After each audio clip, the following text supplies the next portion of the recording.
एक बंदा था, ठीक है, उसे किसी ने बोल दिया कि आपको अगर लाइफ में सक्सेसफुल बनना है तो आप किसी को अपना गुरु बना लो।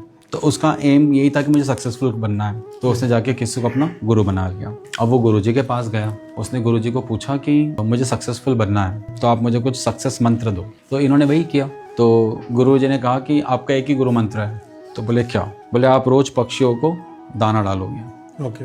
अब इसे मन में लगा कि ये कैसा गुरु मंत्र है, इससे मैं सक्सेसफुल कैसे होगा? रोज कबूतरों को दाना डाल के मुझे सक्सेस कहाँ से मिलेगी?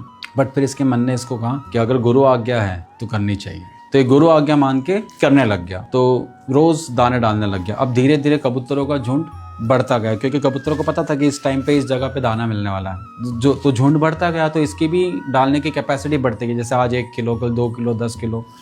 तो एक दिन क्या हुआ कि राधा रानी ने कृष्ण भगवान को बोला कि आज मेरा हंस विहार करने का मन है। और हंस उस वक्त अमरनाथ धाम में थे। तो भगवान ने हंसों को आज्ञा की कि हमारे श्री जी के लिए आप कृपया करके वृंदावन पधारिए। तो इनकी आज्ञा में हंस वहाँ से निकल गए। अब जब वो वृंदावन की तरफ आ रहे थे तो उन्होंने देखा कि इतना बड़ा झुंड पक्षियों का और वो दाना खा रहा है। तो हंस बहुत खुश हो गए।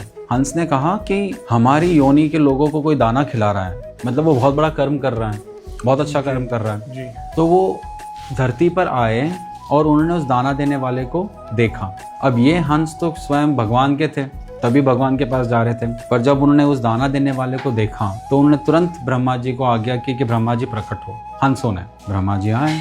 ब्रह्मा जी आने के बाद उन्होंने ब्रह्मा जी को पूछा कि इस इंसान की आयु कितनी शेष है? तो ब्रह्मा जी ने बताया कि इतनी शेष है। तो ब्रह्मा जी ने कहा कि जैसे इनकी आयु इतनी शेष हो जाएगी तो इनको आप हंस बनाना, इंसान मत बनाना। तब तक हंस वही रुके, पृथ्वी लोक पर ही रुके। जैसे ही उस इंसान की आयु पूरी हो गई, उन्हें हंस बनाया गया। तो 2 की जगह 3 हंस वृंदावन आए और तीनों हंसों पे बैठ के राधा कृष्ण ने हंस विहार किया।